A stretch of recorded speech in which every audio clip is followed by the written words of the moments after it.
All right, we are live. Hello, hello. Come one, come all to the, I don't know what you want to call this, the show. The freak show that The is freak John show, yeah. Caden. We're back. Getting better on time, little bit by little. But yeah, so today we're going to be talking about a couple things. So obviously, typical case study wins. Going to give you guys some information on that, but also some things that we were testing on the creative structure and how to force spend, and maybe some reasons as to why you'd want to do one thing versus another, and some things to look out for. So I have a whole logic tree that I'll go through probably later, but I know John, you have a couple things you want to show off first when it Yeah. comes to what has worked, I guess, and just updates on the last week. hmm So we're looking at one quick note, everybody. I'll have a more advanced case study for you all very soon. But one thing that we're actually testing is there has been a lawsuit that came out recently. It's been kind of hush hush, and it's actually on AppLovin.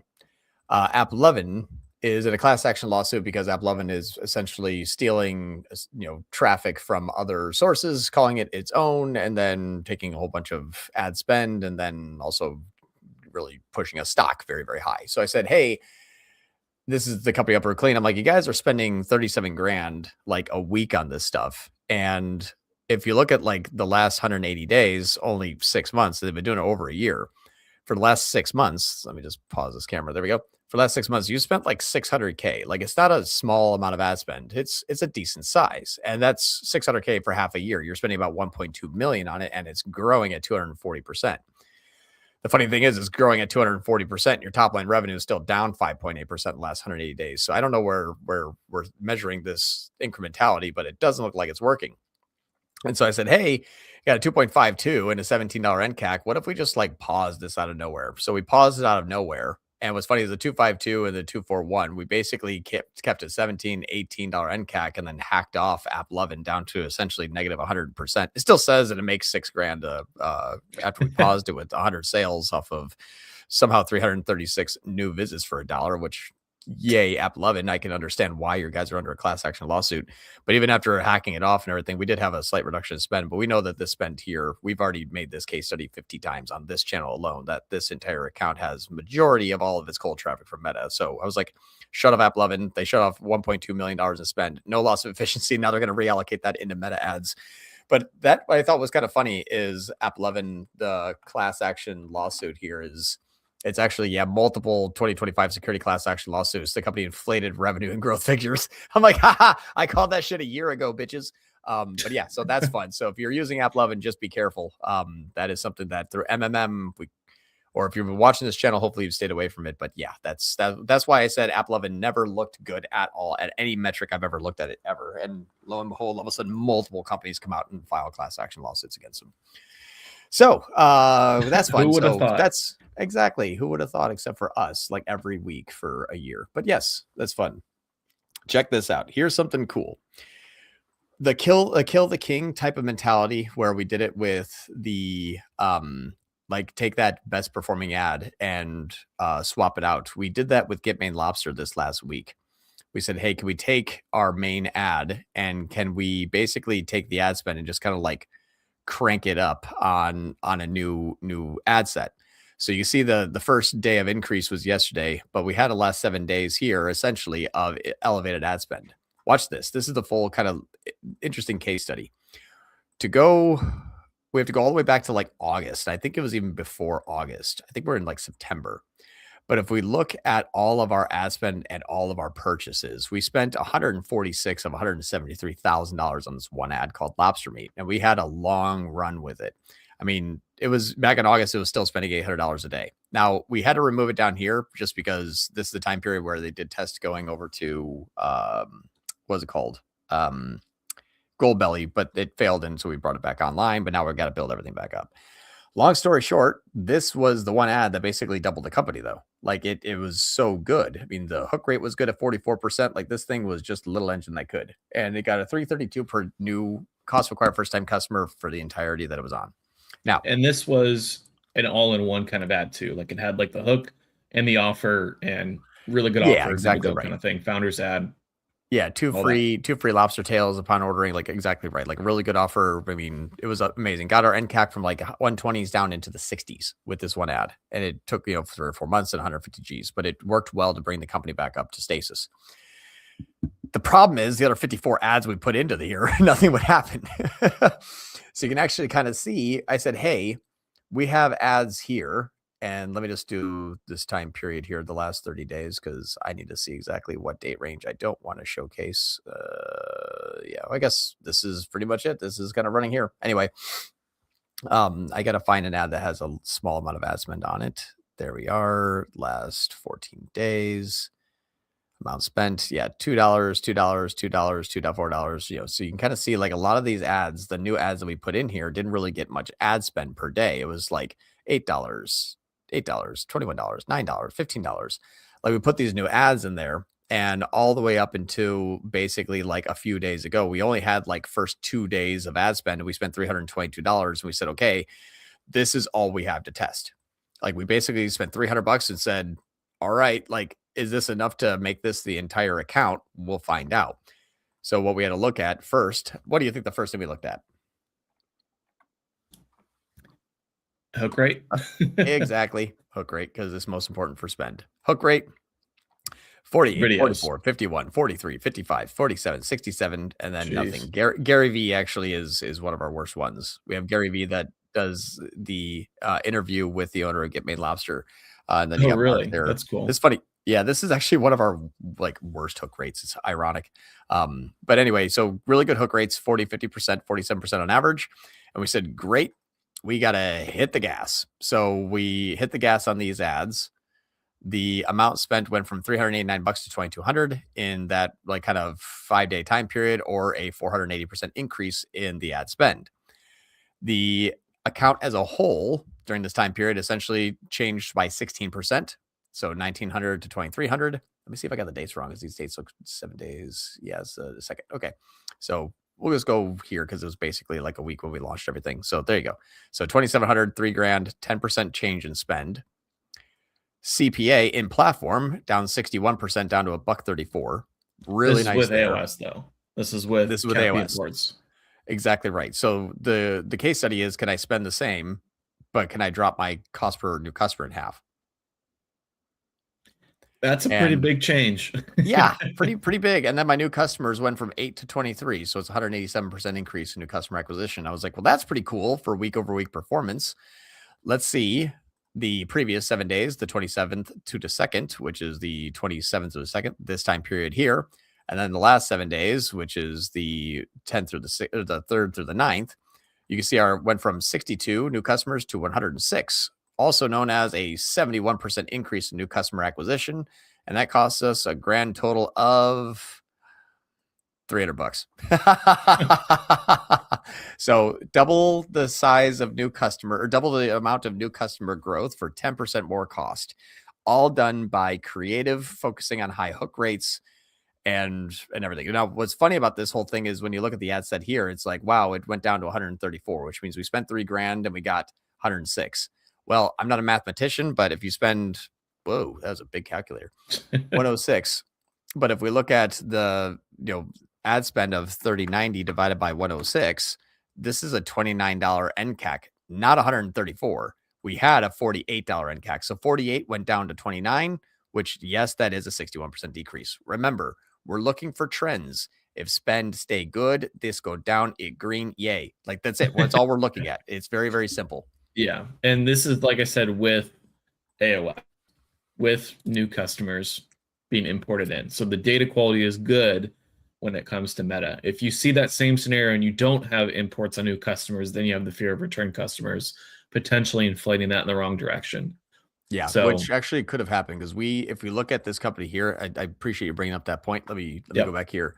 Here's something that's very important. If you look at the last 7 days, it doesn't look like we doubled the company in the top line. Orders are down 3%. Like, oh no, what the hell? But that's because our return customer rate went down 14%, but we still have the same orders. Oh, so new people came in. Yes, that's why Facebook looks better. That's why Instagram looks better. That's why SMS is good. Google's better. Socials, everything's fine. And our online store is actually up 7%. Our conversion rate's up 8% with the same amount of traffic because we just changed the audiences, but we also have more new customers, less returning. So as we look at the new customers during this date range, which is your last 7 days, including today compared to the previous period, the reason why it's not like wow to the moon is because we have a lot more new customers, which we've already proven, but Yeah, that not and a lot of hot new orders. the return will flow in at not almost random times per se, based on like email flows and just the product This is the only reason why we itself. lost money. Yep. The Yeah, only reason why we lost money this week is because we didn't if we didn't have a great SMS, which is usually worth 50K a week, it was only 40K. yeah, But this is like 99% returning customers. So that's the reason why we have to keep returning customer engagement on SMS good. But at the same time, I need to, as quickly as possible, stack new customers for cheap so that we can continue to grow this company, because we live and die by 70% of our returning customers right now, which is very scary. We need new customer growth. We need it yesterday. yeah. No, that makes total sense. I mean, that'll snowball too in the future. That's the nice part about it, because you're already aware of like what trend is happening. So you just say, okay, we'll get overall sales up in like the next week per se. Yep. Not like next week, but whatever the lag time is from the first purchase versus the second purchase. So yeah, exactly. no, that makes total sense. Cool.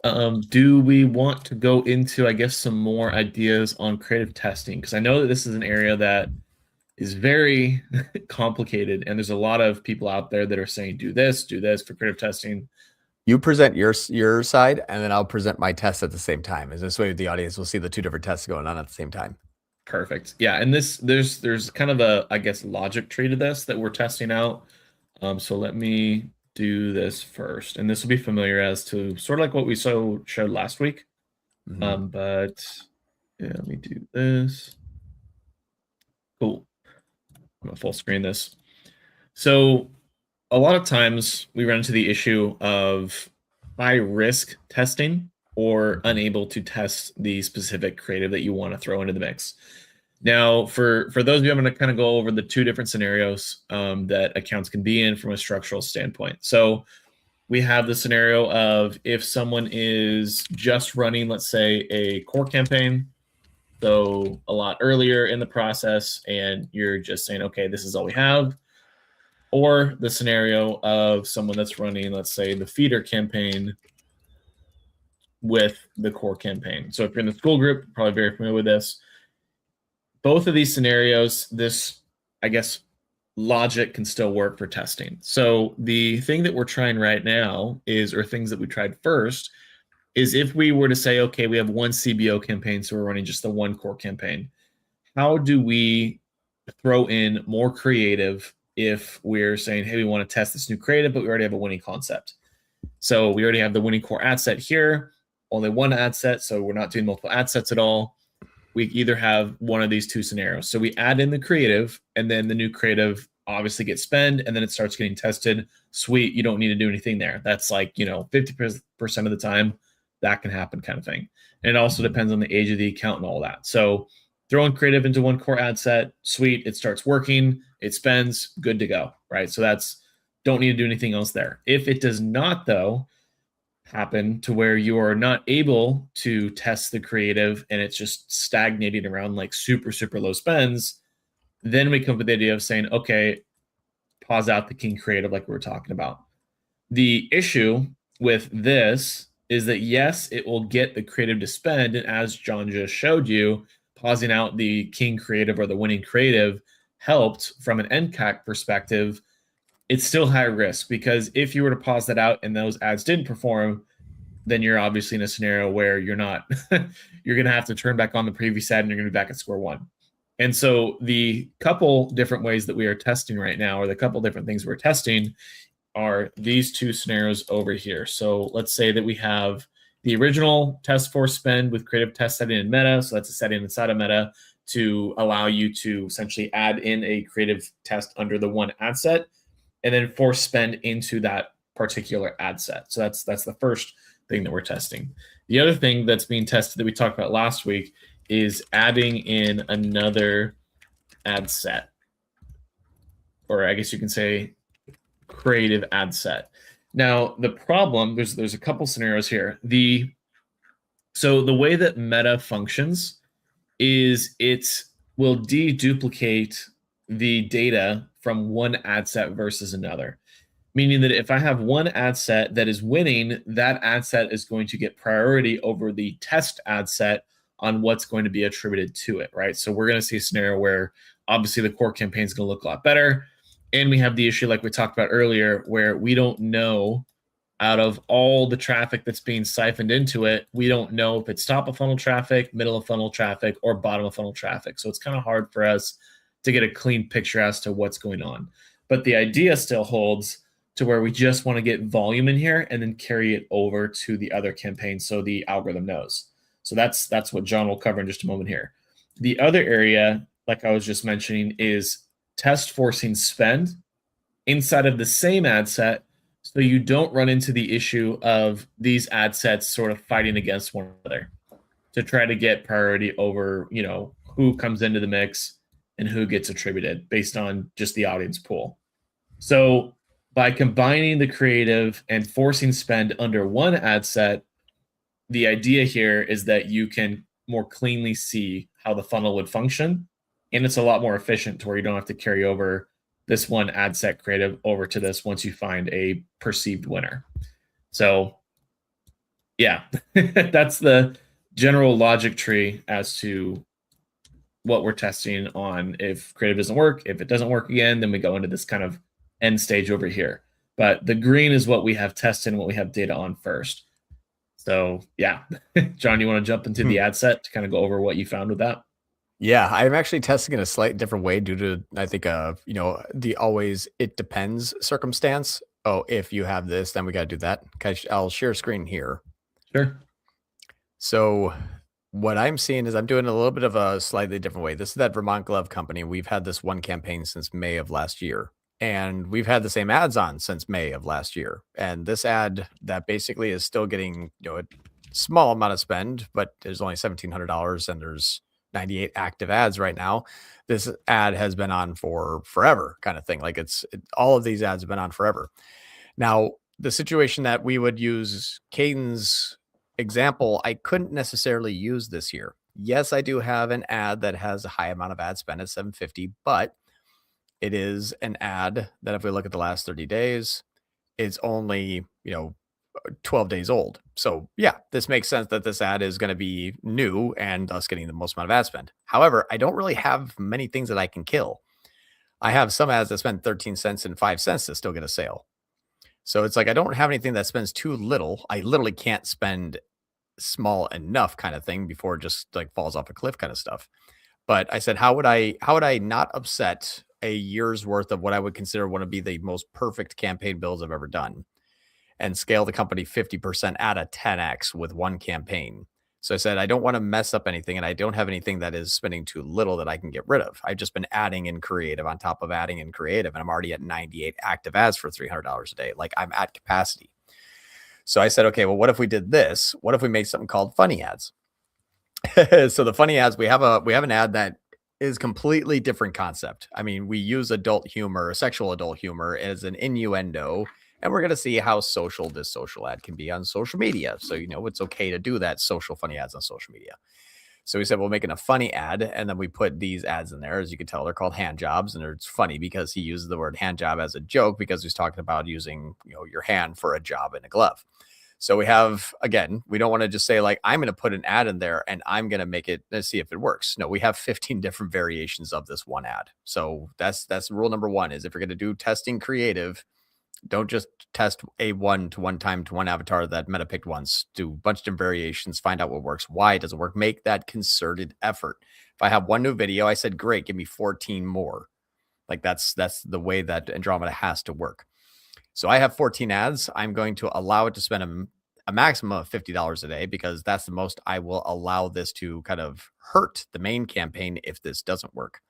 And I want to see if I give it $50 a day, how much will it spend if I don't force it with Caden, with your, creative diversification force through Meta. If this doesn't work, then that's next. Gotcha. So, meaning if it doesn't work, what's going to be how are you going to know it doesn't work per se? Because well, if I can't get spend in there naturally. Gotcha. Okay. So and then in your decision tree, new creative, not getting spend. If I put in the main campaign with $300 a day and 98 ads, I'm going to wait 3 weeks to see if it spends $6. Yeah. Don't have that time. Don't want to have that time. So creating a new ad set is kind of like the first rung in your decision tree. But then if it doesn't get spent, then we have to move into, like you said, Meta's creative testing tool. Yeah. I mean, if you're forcing to spend though via the ad set, then that is kind of the same variation of the creative testing tool. Well, it's still CBO. I just allow it to spend a maximum of $50 a day. It can Oh, spend gotcha. it can spend 1 penny. It can spend Gotcha. 0. Yeah. And so that's what's That nice makes is sense. today it's been running since 9 o'clock this morning. It's 3:30. It's got a $50 a day minimum. It has not had 1 impression yet. So What is the reason as to why you don't want it on ABO then for that specific test? I want to see if I can take a main campaign that is humming with all the refined creatives and I want to test something new. Can I put it into a main campaign? Does that main campaign go warm? I have Wicked on this account, so I can see the first day worth of warm and cold traffic. That'd be the first thing it tells me. If you launch a new ad set and people think, oh, I'm going to launch a new creative, a new ad set, I get to say, during our testing, we've seen this actually go very warm. I expect it to go warm. I don't expect it to go cold.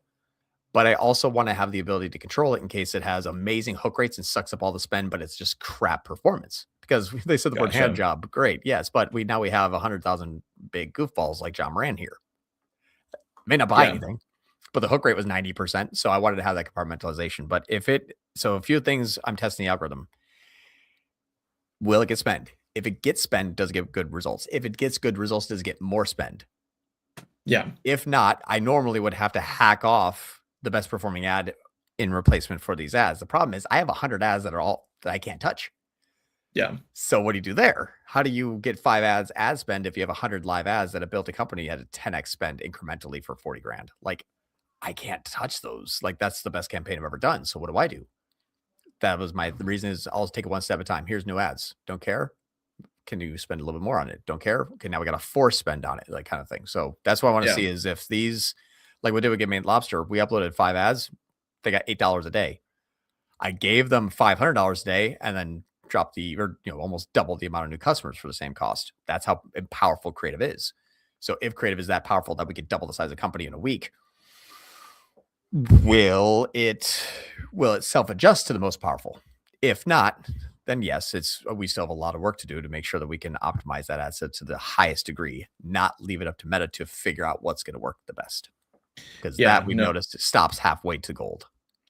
Yeah, no, that makes sense. I'm trying to think of what would be the scenario where, I really don't know a scenario where we wouldn't want to use this. And I know I don't want to speak out of turn because obviously like we're theorizing it. It hasn't been proven yet. We're testing other theories out first, but it bypasses the issue of ad set deduping and it will roll into, you launch the creative inside of the same ad set, you force spend to it in the same ad set on CBO for a limited period of time of like 1 day, 2 days, 3 days, 4 days, 5 days, whatever range you want. And then once that spend ratio is met or that spend volume is met, it just defaults and throws it into the ad set as just a standard creative. So it's like you already warmed up the algorithm and trained it. If it has any steam, it'll take off. If not, then it'll just live there as like a bottom of funnel or middle of funnel campaign or creative. And that's what we'll see.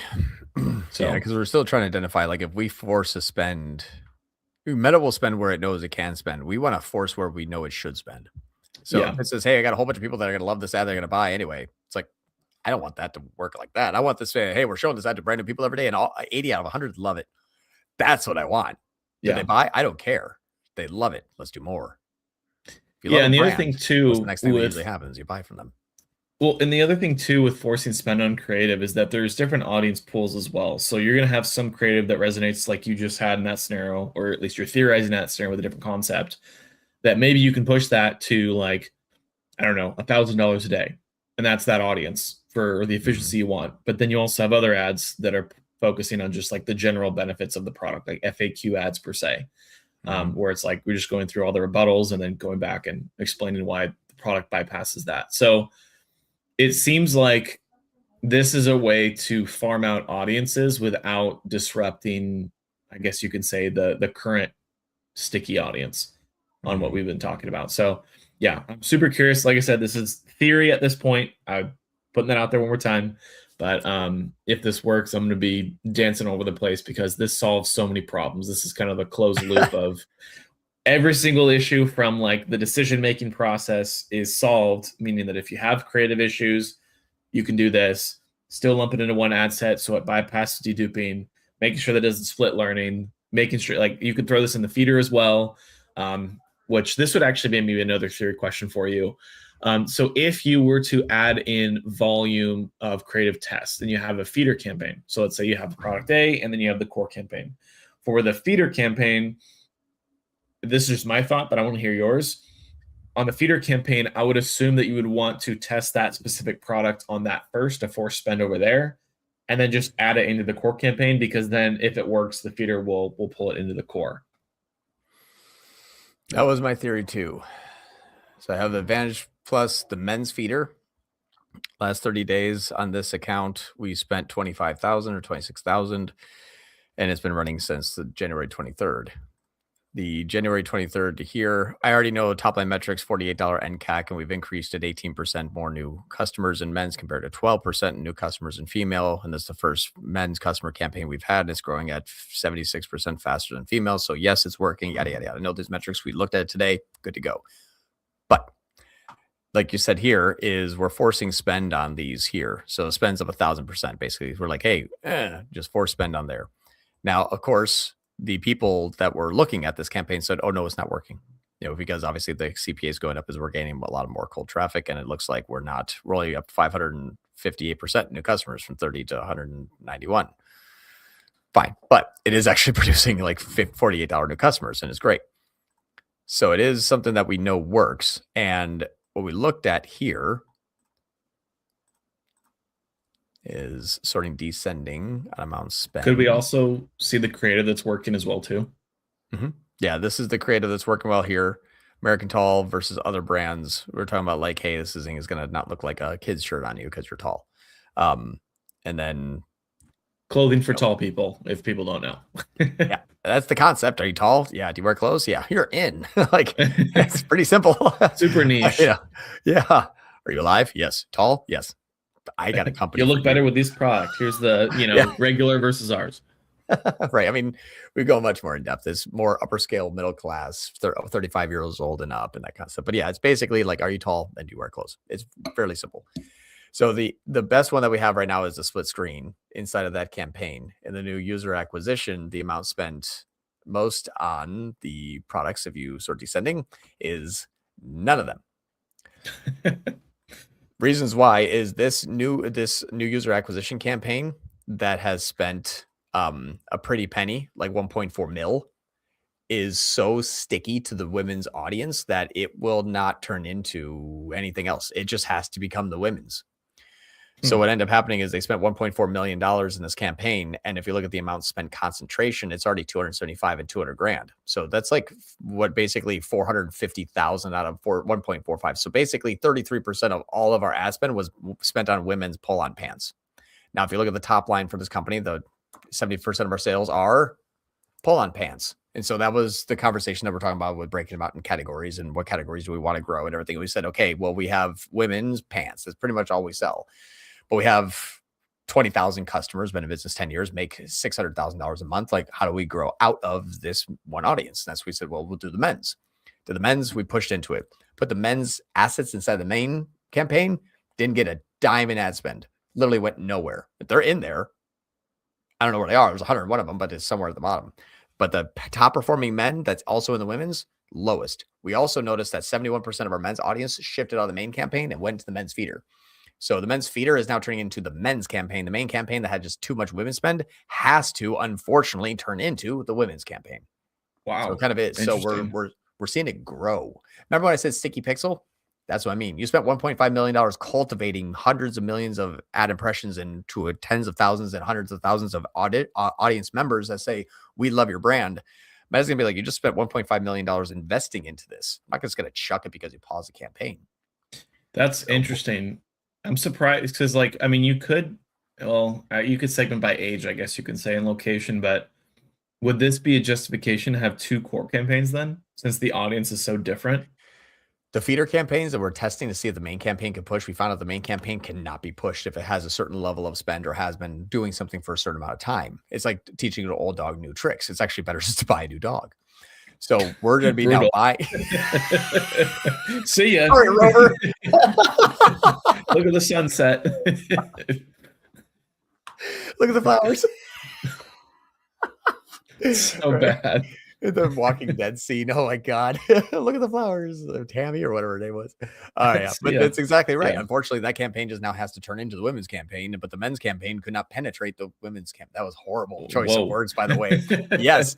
The men's ads cannot gain any traction as of the women's campaign. They Yeah. can't penetrate the audience because the audience member is not there. So we launched a men's campaign. The media buyer on the team that was running Meta at the time was just like, guys, I'm seeing a massive amount of exodus of men's users in the main campaign. I'm like, don't panic. Good. Like we ran a men's campaign. You mean the men that look at the women's yoga pants are leaving and going to the men's campaign? Yes, Yeah. like perfect. So it's kind of interesting to see, like, we're literally, remember, ad spend on creative dictates all of your audience and sales in your company. So if we're spending $1 million on yoga pants, don't wonder why we only sell yoga pants. And so that's it. Like, okay, you spend $1 million in yoga pants and you got all the yoga pants here. How are you going to sell them men's t-shirts? Well, I got to go start a new camp. Exactly. So Yeah. that's the thing is, like, don't paint yourself into a corner and be like, oh no, how do I get out? If you spend $1 million in yoga pants and you say, no, we're selling yoga pants, be like, that's what you wanted, right? So that was the kind of thing. It's like, see the forest for the trees. If we're doing that, that's probably why we're seeing that.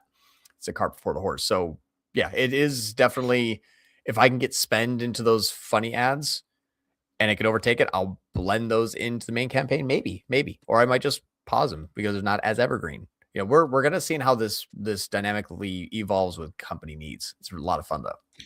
Yeah, there's so much going on. I feel like Andromeda has been kind of I feel like it's a lot less straightforward now because it's like you kind of have to only know the nuances of the algorithm to control the audiences. It's not like I set this target, it goes after this. It's like, okay, I see this happening.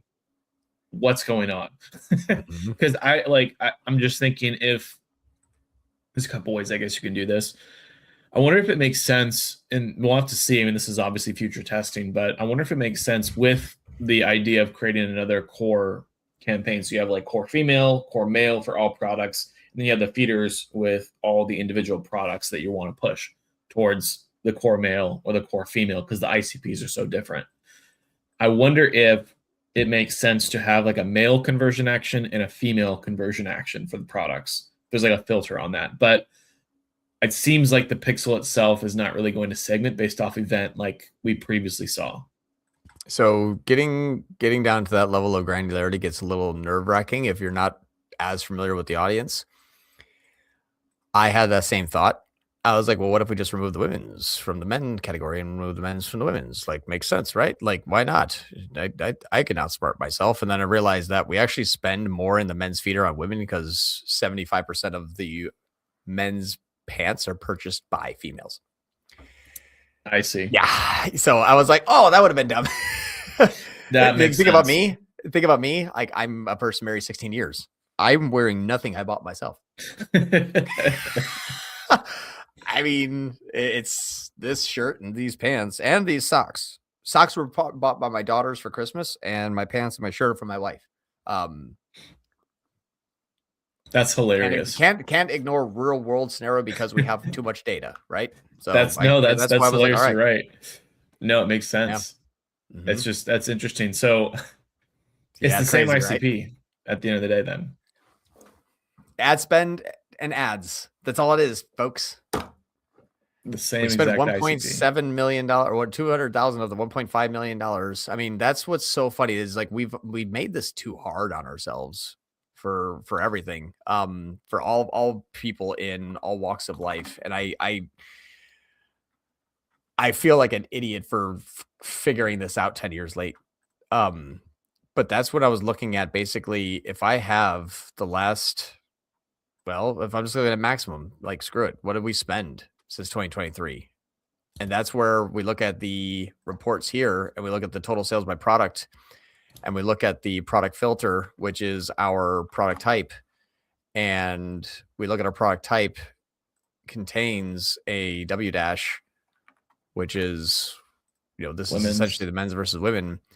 And if you sort descending by total sales, pull on yoga and then the pants and pull on. I mean, that's leading the charge. The top 4 or 5 items are the pull-on and the yoga pants. So if you look in here and say,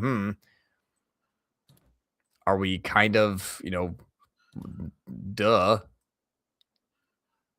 Yeah. Women's pull-on pants have spent $275,000 out of 7 million. Like, yeah, like this is the top performing ad and we're the top performing product. I mean, it's not rocket science at that point. The question that I had for the client was, did you want to do that? And when he said no, I'm like, that's the issue your company has. How's your company going to grow this year?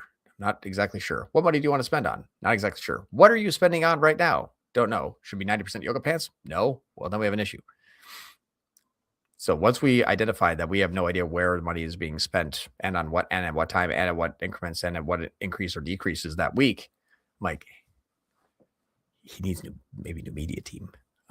For Google at least. Like Meta, he's got a genius on there, but I think that his employees are kind of making some changes that he doesn't know about, and we got a lot of work to do. But that's how important this is. If you don't know what you want to spend on your product categories as your business, then why did you start that business?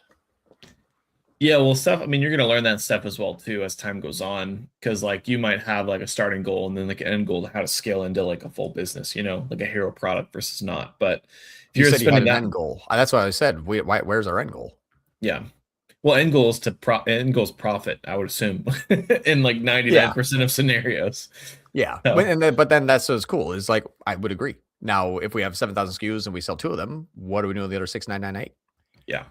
And so that was the thing too, is like you took years to develop the product, meet with designers. You said, yes, I love those pants. You picked out the colors. You had the manufacturer. They're sitting in a warehouse. Why'd you do that? I don't know. Uh-oh. Yeah. It's like, yeah. Those are all the things that we think about.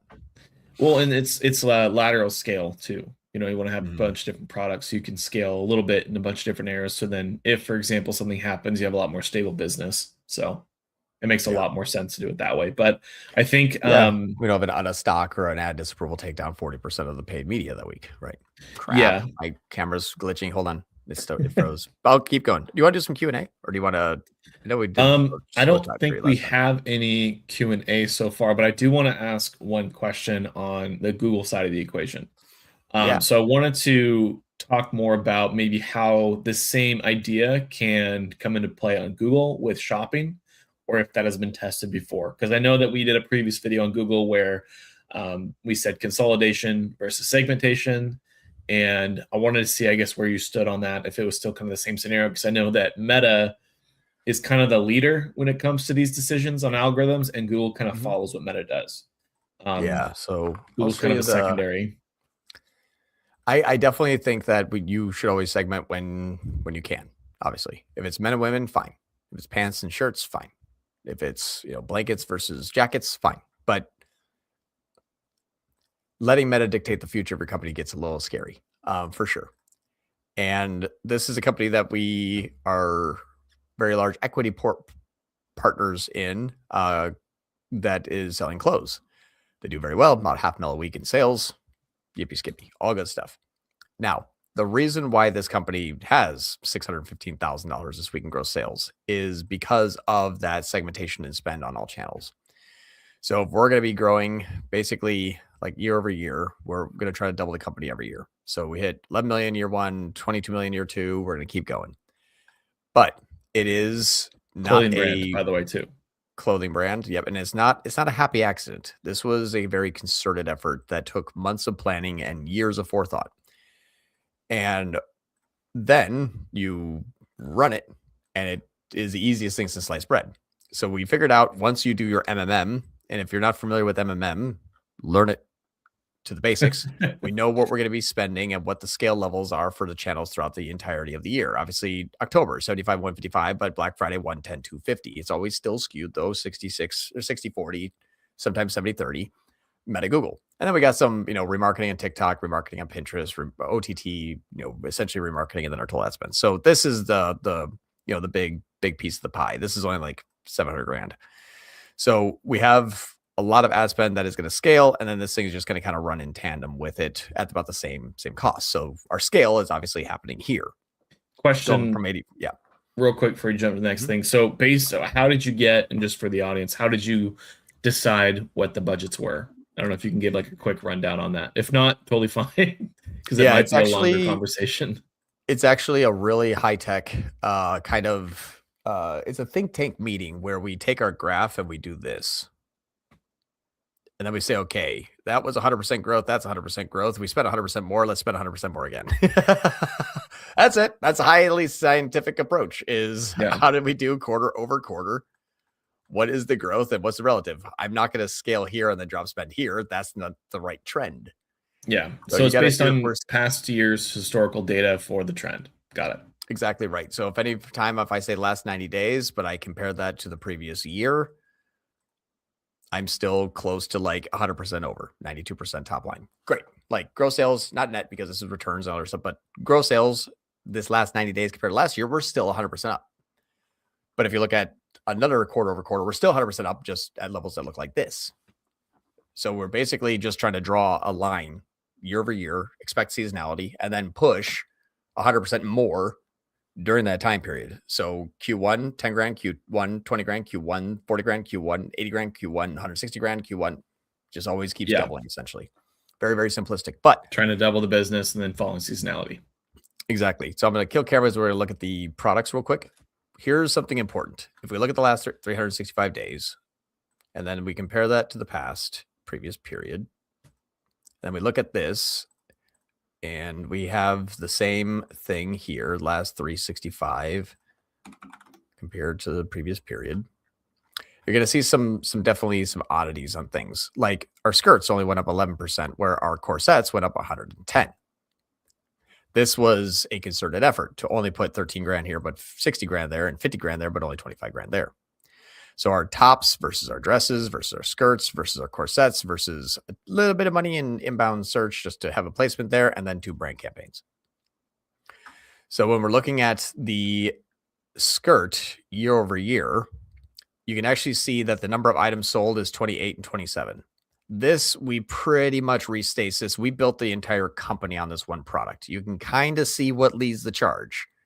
27 and 28 grand versus 6, 4, 2, 1, 1, 1, 1. Okay, you kind of get the picture. 1/4 of all of our sales happen on this one product.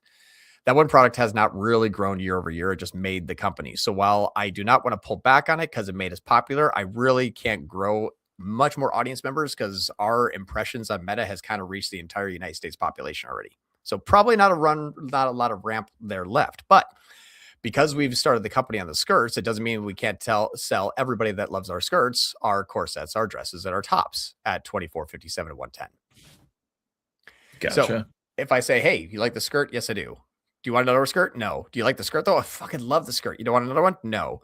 You looking for a corset to match that skirt? Oh yeah. Okay, cool. So it's just human interaction. Yet again, a person walks into a store, they already have the skirt, but they're back. What am I going to sell them? Probably not another skirt. Yeah. So that's the reason why you can take a company and you can grow it, and you can grow it seasonality with a logical sequence to a sale with audience members for that industry, and you can scale it. But you can't just hit the gas everywhere equally. That's not every company has hit the gas equally type of need that month or that year. So this is essentially taking a flagship product that she was selling out of the back of her fucking trunk in New York City when she had 50 of them. She was selling them out of her trunk in New York City when she would get 50 skirts. And then we basically turned that into a $25 million company in 2 years. That's insane. That could be a great founders video even. That's wild. Oh, yeah. Yep. So, but that's because I knew what to spend on what product at what time. And I can double the company. Ad spend and ads. Yeah. Simple. No, it makes sense. So it's the same philosophy, I think, across the board with both then Meta and Google, where it's like consolidation, early stages, get cash flow, breakout, and then control spend levels. Yeah. Yeah. And if you're looking at the match. Yeah, and if you're looking at the match, like if you say, hey, if we're going to be increasing, if they came to me and said, John, we're going to make another run for skirts. So we had 12 different colors and 17 different sizes, and we redesigned them. We're going to hit the gas with 100% more ad spend. You know what I would do? I'm doubling my ad spend on skirts too. Yeah. Like that's it. You go down 30%, I do too. You go up 50%, I do too. Because people that have heard of Google have also heard of Facebook. It's a thing. Really? I didn't know that. It's an odd thing, but it's on actually something that they have in their pocket. And surprisingly, it's the most 2 used apps on their phone It's Who would crazy. have thought? The I Mag know. 7 as well too. I And pretty much if you're alive during the day or nighttime, you're using it. You're using one whether you like it or not. It's either Only hearing twice a you day or though. it's Daytime and nighttime. Only 2 times. it hears everything. It is kind of creepy though. Like I'll just get ads for stuff and like I mentioned that. How the heck did I get Dude, an ad for that? it's so uncannily common. Like everybody says that every single time. Like Yeah. it has to be a thing. Like the Oh entire yeah. population can't notice something and then be like, no, it wasn't us. Oops. Yeah. It's like 75,000 people yesterday just said the same thing, and that's not happening. Like they're all liars with the same story. What are the odds Yeah, of that? it's very very suspicious. But I'm of the mindset of Meta's algorithm. I think it's still way better than Google's algorithm when it comes to matching users. I'm actually, and this is kind of we'll get into Q and A's in a sec. I think we have a Q and A real quick. But one thing that I like to hear your thoughts on too is the thought process on demand on search versus demand on Meta. Because I know we're talking about that nursing client. I mean, go back to nursing school. And I'm seeing this in accounts as well, too, like on some of my accounts that I've had for years, where now Meta is starting to take the main focus on the demand. And it's Mm-hmm. competing with search a lot better than it did previously on quality traffic as well. Mm-hmm. And we're talking like one of the like spine surgeons, like things that are Things that very usually get bottom of like the bots funnel. from India for your lead generation for high quality traffic is actually like gaining some interested people. I know. Yeah, It's nuts. it's kind of nuts, and that's we're filtering the data as well too. But I just thought it was super interesting that Meta was taking up or getting a better cost per qualified lead for those types of people versus that of search. So Dude, it's kind of you know what's terrifying. interesting? Check out what you could do when you combine them too. Like we were running Meta on this one company here called Box Genie, and running Meta and Google. Running Google, we built a company off Google. It was literally a brand new startup. Like I mean, not even first customer when we joined with You've been them. with them for this was at Soleil. You've been with them for like 3+ years now or something like that, Dude, right? I don't even remember exactly when I even started with them. Let's just go back to 2020 because I know it was in that date range. I Are they think. still owned by the same people? Yeah, dude, 20. This is when I started with them. Yeah, we That's basically awesome. started here and then went from nothing to 5 million in annual sales in 3 years. Yeah, Typical though. beautiful baby. And then Yeah, that's we've awesome. had flat ad spend for the last 2 years now. I think in the last 2 years, our last 365 previous year, we've scaled up in the account negative 13%. Yeah, negative 13% year over year, and we basically 546 to 544. Same thing. Amazing. X to the Amazing. Exactly right. total So sales anyway, spend. we did this though. This was kind of crazy. In the last 30 days, I B2B lead actually gen. I want to throw that out there. what's that? B2B lead gen for people that are Yeah. curious on the Yeah. type. Think Yeah. about like $20,000 and $250,000 orders for custom made boxes for subscription services. So when the box comes in the mail, it's got your logo and design and cool colors and everything. That's what these people do. They produce those boxes. I do lead generation for those people. Now, typically, if you look at any time period before this last like leg that we're talking about, I was spending 22 grand on shopping and 24 grand on search. I last week just funneled all of the ad spend to search and completely shut off shopping. It was actually 2 weeks ago, but not exactly 2 weeks to the day. Like I forget, the standard shopping technically was paused on the 31st. So basically month to date. So interestingly enough, when we actually started Meta, we started running Meta Facebook for the first time this like year, essentially. So now that's launching. But obviously everything looks like it's launched. But if we look at like the last 365 compared to the previous period, so I remember exactly when we launched Facebook. When we launched Facebook this last year, over the last 4 years, and I switched from Facebook. I did search and shopping 50/50 to 50/50 search and Facebook because Facebook's going to do a lot of remarketing, which I didn't have. I had no remarketing. And now what's crazy is we typically will get about 18 to 23 new customers a week. That's been our average for years. And if we Wow. look at the last 7 days and today, we have 37. So we're even higher now. So what's funny That's is this insane. thing, if I look at this here, like we'll just pick choose from the calendar any random week in January. It doesn't matter. I think we just started this month here. Just do the first, I don't know, first week of January. That's gonna kind of suck. Everything sucks the Oh first wait, week. yeah, that's gonna be New Year's. We'll Okay, do like the do middle do the week. 8th through, yeah, that's Yeah, fine. 25. That was a good week too. That was nice. We had a good. That was 25 there. So still beating that. That's We're seeing crazy. 15 to 21. And these are 20. for people that are inquiring about like a test trial, right? And then the conversion rate for the massive volume is going to be a little bit later, right? Oh, I got one order for $9,000, and then I got an But order for 15. these are So trial boxes though, right? sort Not of. all of them, but some. So this person here came in and then just ordered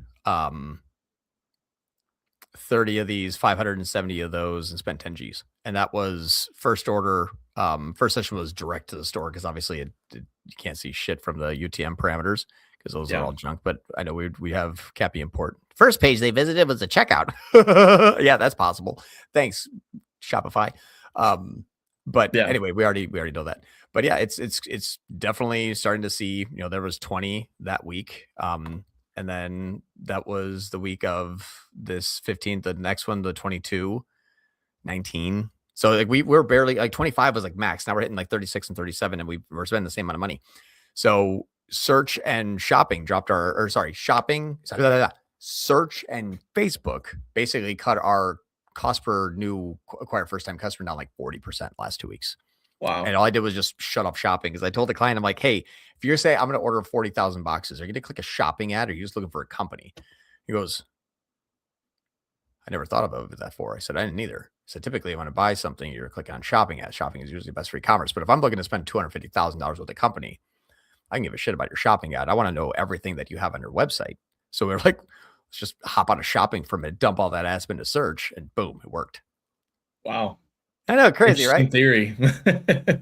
I would not have assumed that, to be honest. That's a good. That's why we always test everything. There's still new things. Awesome. We can still delete a channel 4 years later after building a $5 million annual company out of nowhere. Yeah, literally. Kind of Stuff. crazy. Little by little, you can do the Q&A, and then if I could, I can borrow 2 minutes of your time at the end. Sure. All right. Let's jump into it. We just have one question.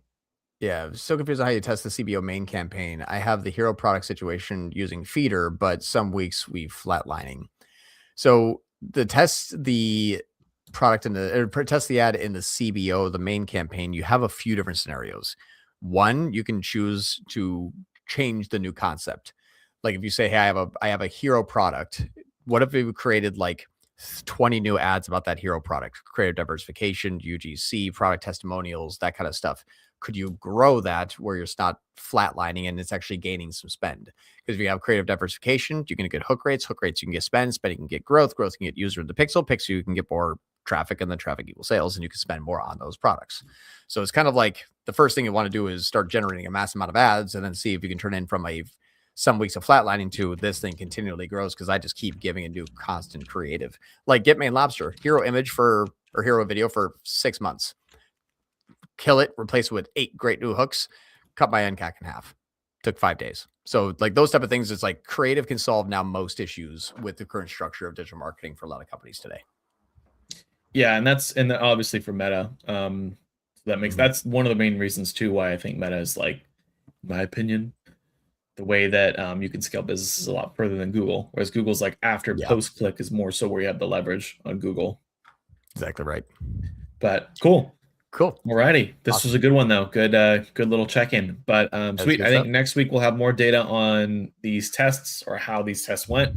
So we'll let you guys know. And then so you guys don't have to spend your money testing this stuff out. You can just take all this information for free. So anyways, thanks again. And yeah, we'll see you guys next week. See you soon.